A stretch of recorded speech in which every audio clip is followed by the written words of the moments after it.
I'm not sure if you're all aware that Triumph of the Will, her far more famous and far more revealing film in terms of her relationship to the political situation in Germany, Triumph of the Will is forbidden in Germany to this day. It can be shown under institutional circumstances with permission, but its sale is strictly forbidden.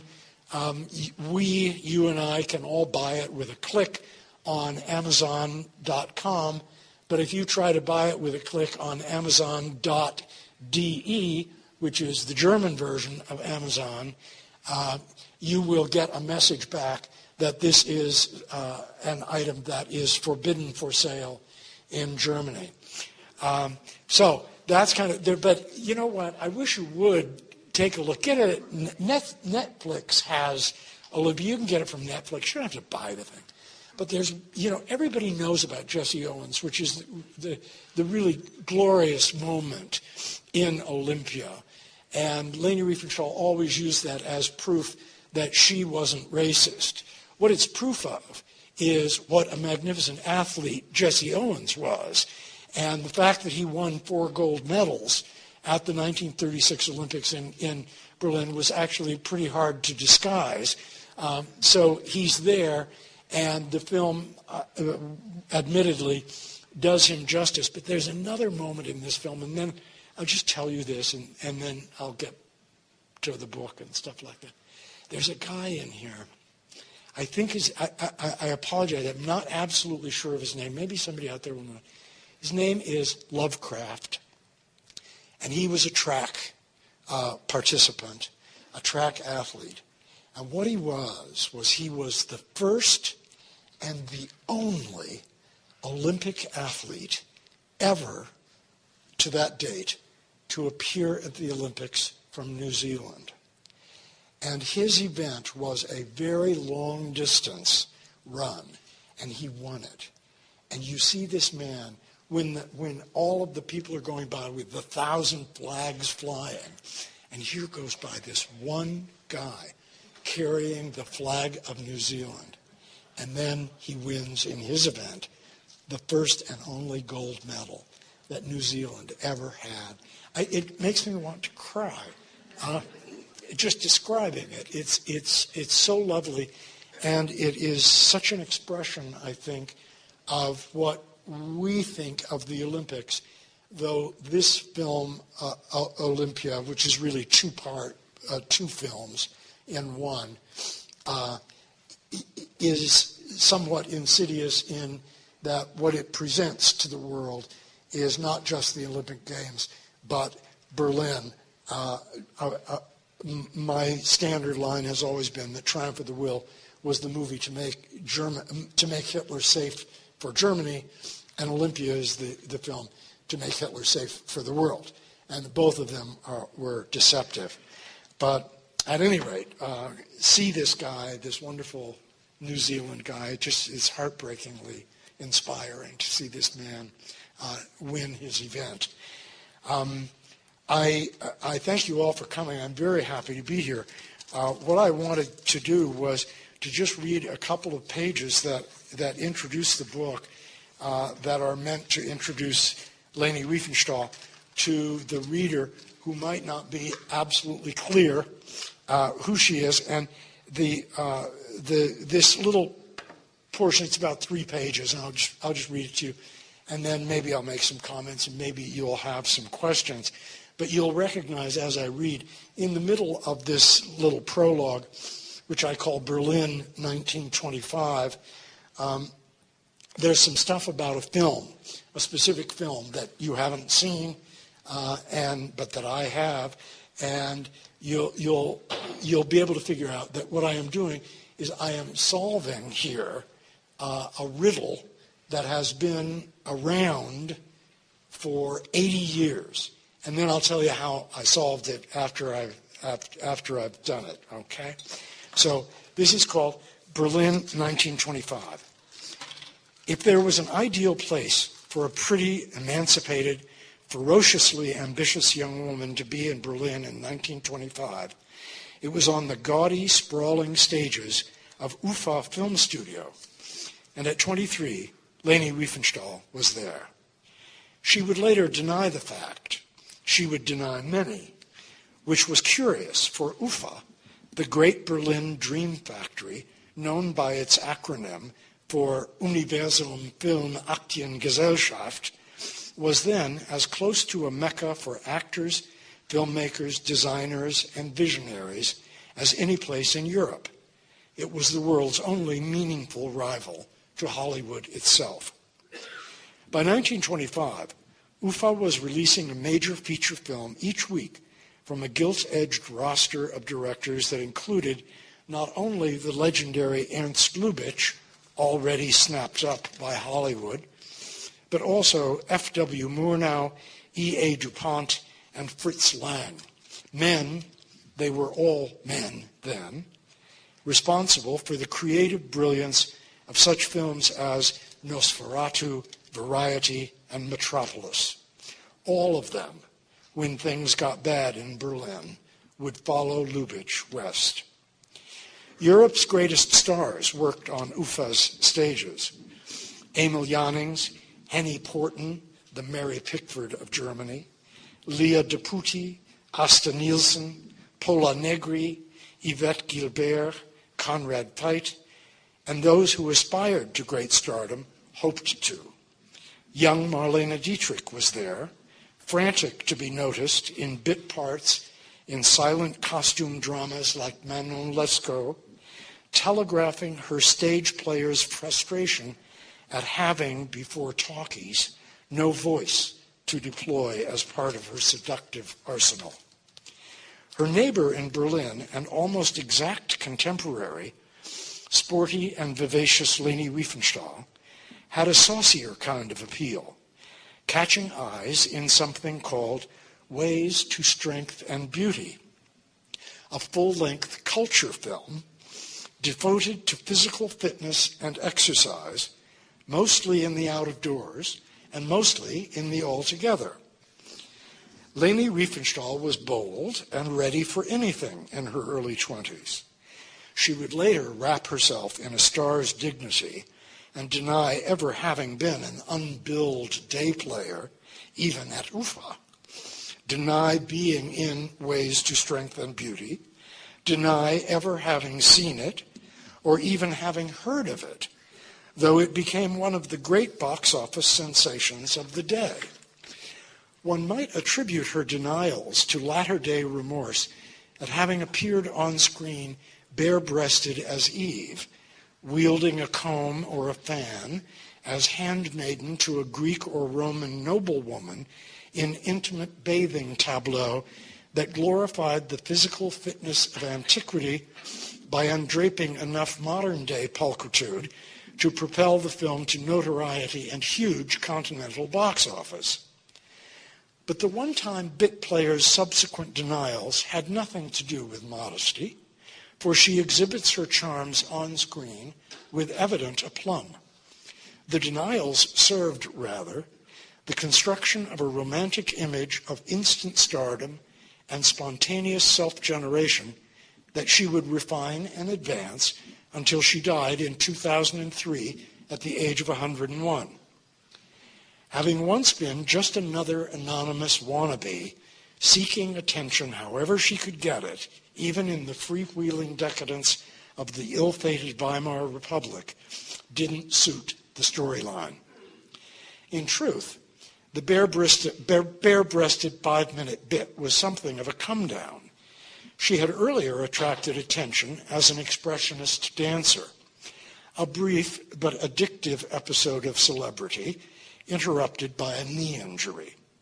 She already knew that facts, then as now, were irrelevant or even inimical to fashioning a public image. She knew how to selectively edit reviews to compensate for the short-sightedness of critics, how to attract sponsors with beauty and tears, and judging from her sunny self-assurance on the silent silver screen, how to make the most of opportunity when it knocked, even when wearing little more than a smile. One can easily forgive her disowning a few minutes of old film that the regime supplanting Weimar would denounce as un-German and an offense to German womanhood.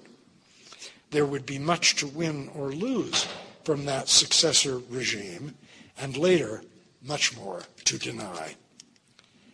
Her self-invention accelerated after luck and talent transformed ambition into success.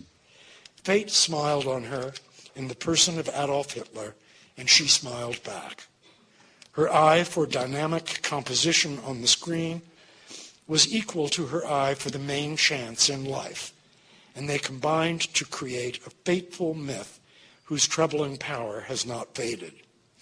She became the most celebrated woman in Germany, the most famous female filmmaker in the world, and achieved more power and independence than any director before or since, until catastrophe ran its course and left her standing in the ruins, protesting her fate and her innocence. In such an unlikely and singular career, Ways to Strengthen Beauty was just a footnote, disintegrating in the vaults. For years, blurred stills circulated with claims that her image lurked here or there or somewhere. Recent writers, evidently without seeing the film, confide that she's there as a dancer or as an outdoor extra, or she isn't there at all. By the end of her turbulent century, when she had become the oldest working filmmaker in history and the most controversial, she waved away such rumors like the practiced diva she had become. She had spent more of her life sparring with interviewers and dueling with interrogators than she had spent actually making films.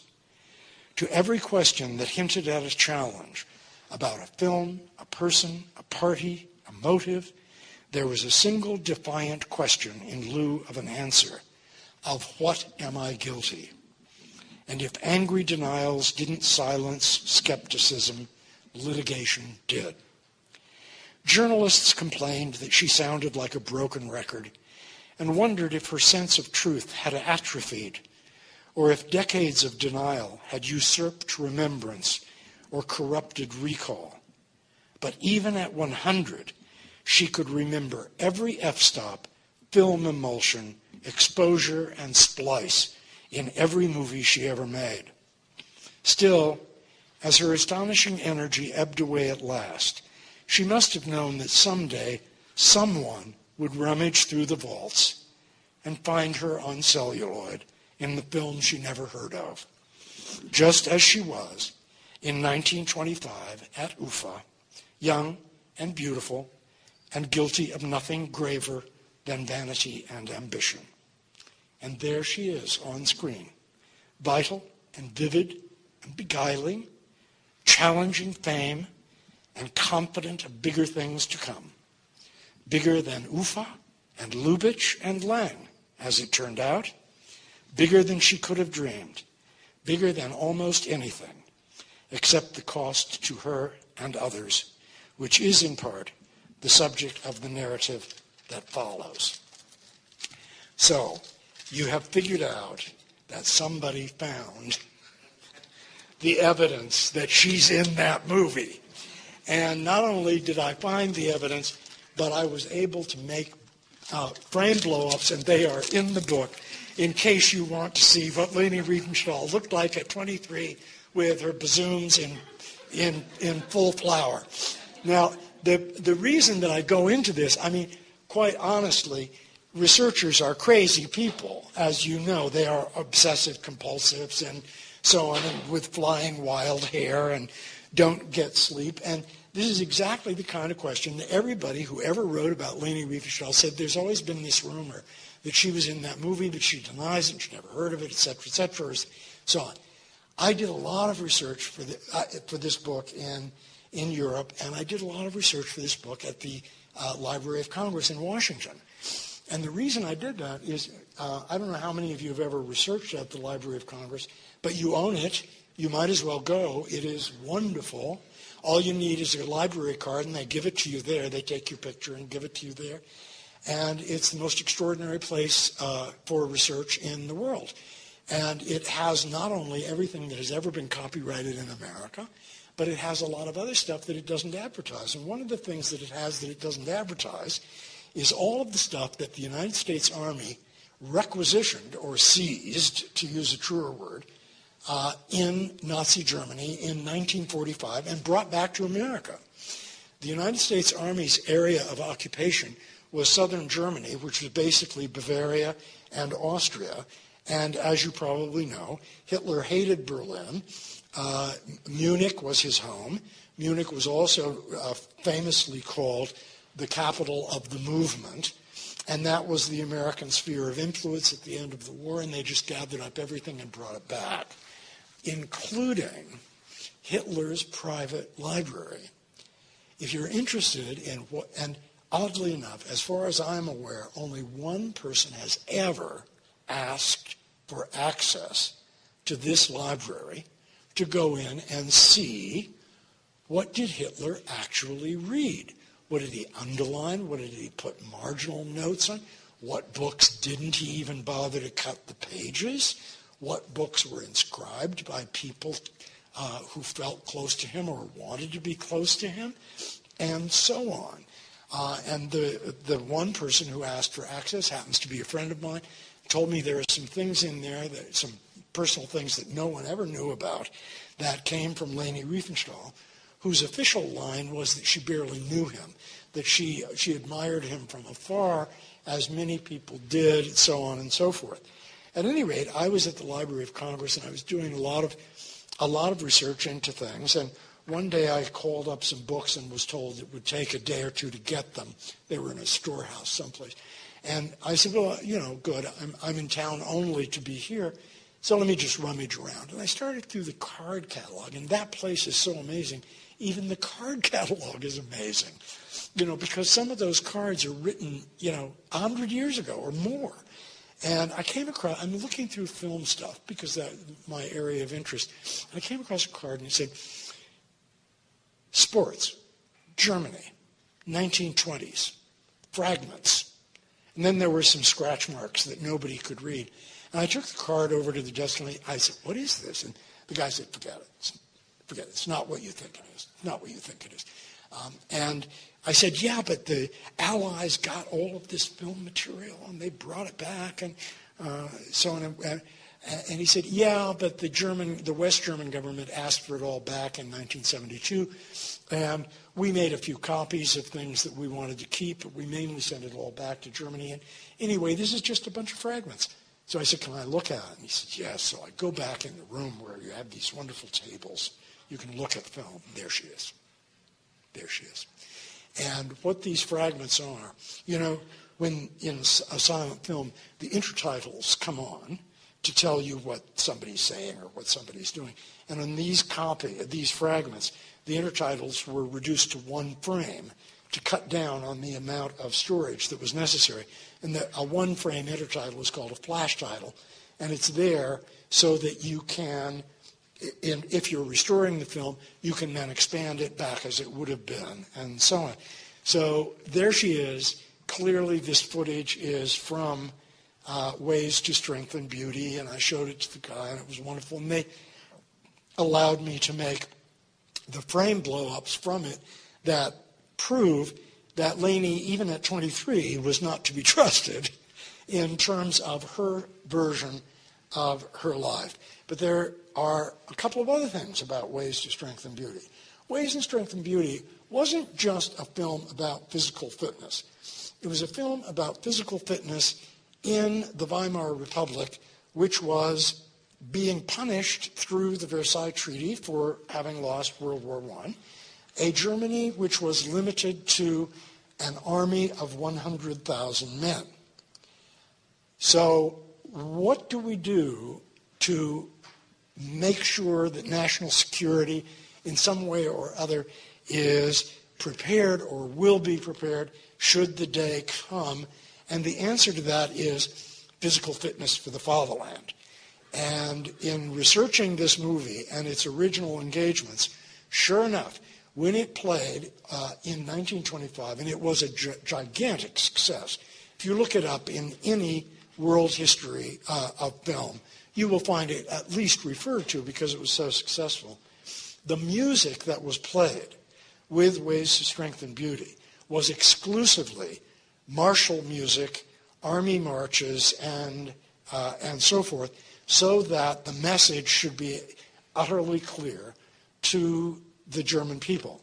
The other things about Ways in Strength and Beauty is Ways of Strength and Beauty, because it deals with physical fitness, is the forerunner of what you just saw. And once you've seen this old silent footage, you realize that's where she got it. That's where she got it.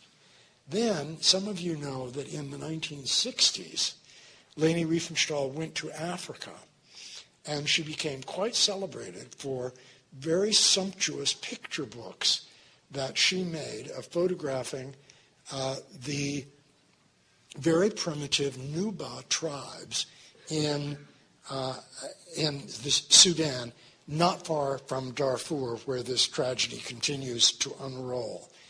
And sure enough, and I reproduce one of the frames from that in the book, in Ways to Strengthen Beauty, there are African tribes who are, as her photos were, naked and very beautiful physical specimens. And looking at this movie, just finding it, I felt like Daniel Ellsberg, discovering the Pentagon Papers. But looking at it and then seeing not only there is Leni, but there are the Olympic kind of photography, and there is the African sort of thing. So that's why I wanted to use that as an introduction to the book, plus the fact to indicate the denial and the depth or the profundity of denial that this woman was able to use until she died at the age of 101. So that's what I have to say about that little bit that I read to you, and I hope that you have some questions that will lead me into anything you would like to lead me into. Lee. Yes, in the Ray Mueller documentary, Leni Riefenstahl, there's a gentleman who is like her assistant cameraman or whatever. Did you talk to him for the biography? What is he doing now? Well, that gentleman was her boyfriend. He was 42 years younger than she, and according to him, their relationship was a full relationship in every possible way. He actually was her camera assistant. He had studied camera. That's how they met. And they lived together and worked together until she died. She died, in fact, with him holding her hand. He is, I am very sorry to report that people who know him and have talked to him since she died report that he feels that his life is over. I mean, what he said was, he was of German descent, but he was born in Czechoslovakia in the Sudetenland, and actually didn't speak German well until he began, because he'd grown up in Czechoslovakia, and he learned to improve his German through working with Leni. And he told a friend of mine, actually Ray Mueller, who made the wonderful, terrible life of Leni Riefenstahl, he said, my life is over because everything I've ever been and every place I've ever been was because of Leni. And he is now a man in his late 60s, I think, and was incredibly devoted and cared for her deeply. So that's... Yes? Yeah, you mentioned the African photographs that she took of the natives. And I know that a lot of people have looked at those photographs and seen the same kind of Nazi glorification of the body and everything that is in Olympia. Do you think that that's really there, or do you think that if those photographs have been published, say, anonymously, then nobody would make that connection? Do I think it's really there in her photography? Oh, yes, I think it's right. I think it's really there. One of the things that the book deals with a little more fully than I can do here, I'm sure there's a famous photograph, and I think you probably all have seen it. It's in the book if you haven't, of two wrestlers, African wrestlers. And one is sitting on the shoulders of the other. The one sitting on the shoulders is triumphant. This is a famous photograph made by a British photojournalist called George Rogers, who was one of the founders of Magnum, the great photo agency. And George Rogers, as it happens, was the first photographer who was allowed to enter Bergen-Belsen, where Anne Frank died, in 1945, when Bergen-Belsen was liberated by the British. And he was so shocked, not only by what had happened at Bergen-Belsen, but by the fact that he was photographing it. He felt that he was aestheticizing an experience that was too horrible even to be spoken, much less made into pretty pictures, that he gave up photojournalism forever and went to Africa. And to become an ethnographic photographer. And it was then that he took this famous photograph of the two wrestlers. Leni Riefenstahl later admitted that photograph inspired her to go to Africa.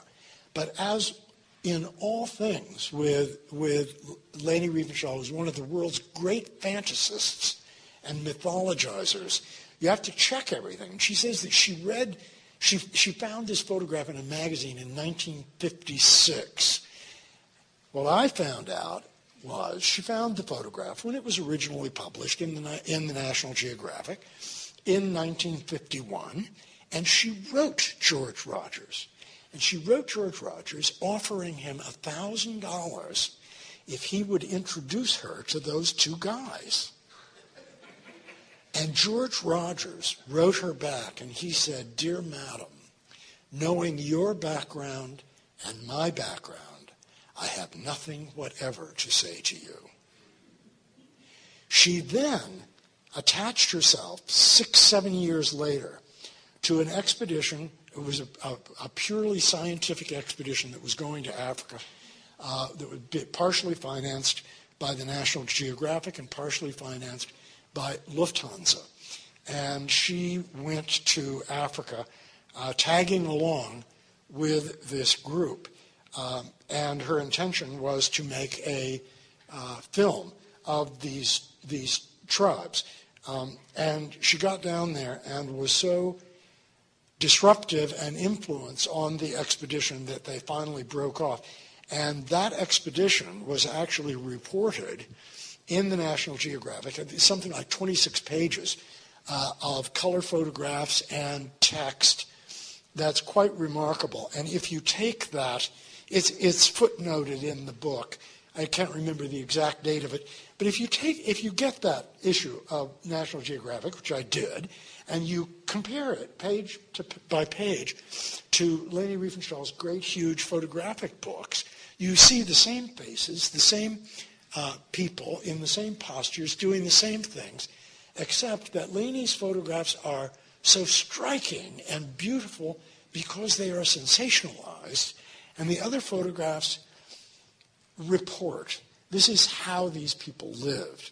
Leni's version of her photography was that she had discovered these people, that no one had ever been there before, including this whole scientific expedition that took her and that published its own work.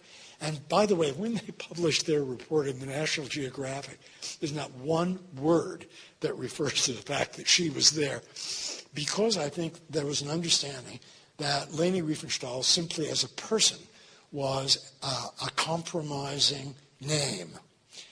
At any rate, she claimed that she discovered these people. She claimed that they were on no map.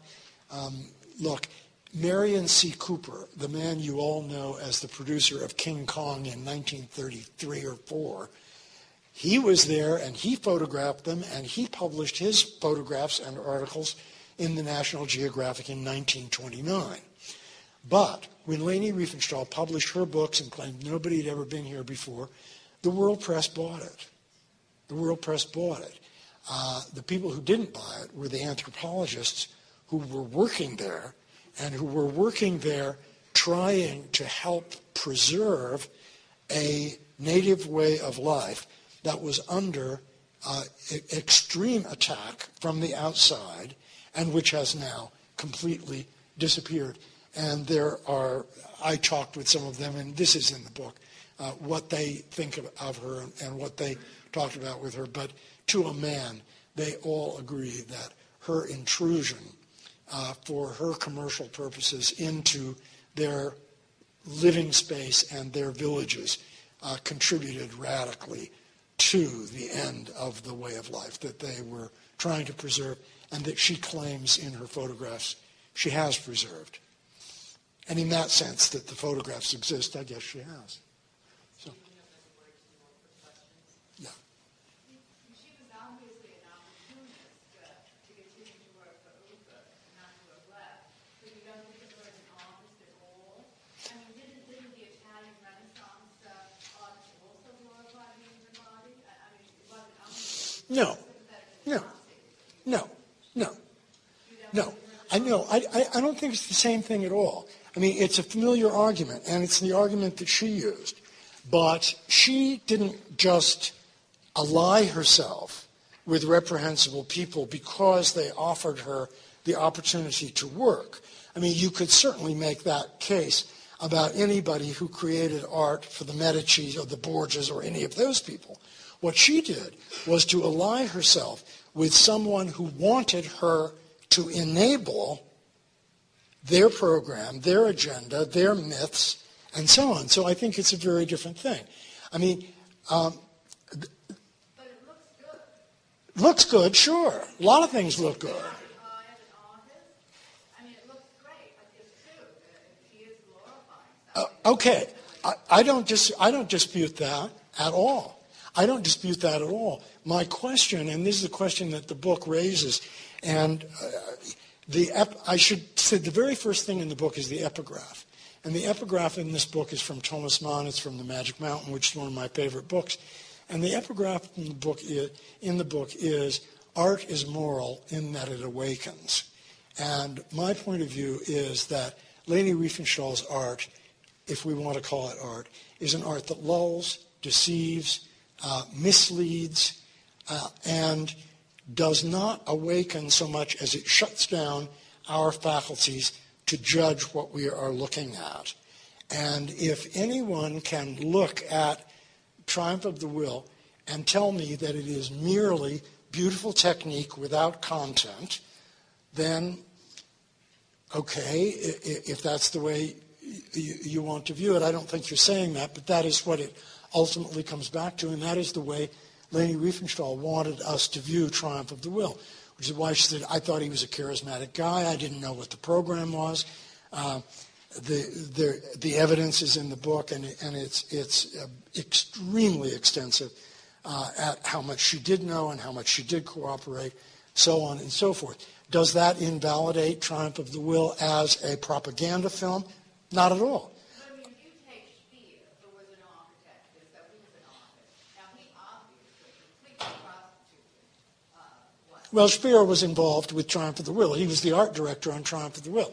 And it doesn't diminish the contribution that he made, which was a technical contribution, to say that he was a Nazi and that he cooperated with Hitler and that probably, you know. He went way beyond just cooperating. I mean, they say that if you knew Yes, well, he was Minister of Armaments, and he went to Spandau for 20 years and so on. feel that if they knew everything about him today, that he might not have been allowed to leave. What was he given, a 20-year sentence, I think? He was given 20 years. Yeah, that he was much worse than most people understood. Well, I mean, look, here, this is the question. I mean, if we are going to parse out who did what worse, then I think what you're doing, though you may not care to, is you're supporting my point. Because my point is that art may have, and in certain circumstances absolutely has, moral consequences. This is a nation that 2 weeks ago was up in arms 24 hours a day about Don Imus, for heaven's sakes. And this woman, about whom I wrote this book, helped establish the image of Hitler that allowed Germany to follow this man into the Holocaust and into catastrophe. And I think all I'm not saying let's dig up her grave and pillory her corpse. I'm saying, could we ask questions about the moral consequences of art? And could we ask questions, this is a biography after all, it's not a legal brief, could we ask questions about what kind of young, beautiful, talented, ambitious person is willing and able to go so far and feel to the age of 101 no remorse whatever. That's what I'm trying to do.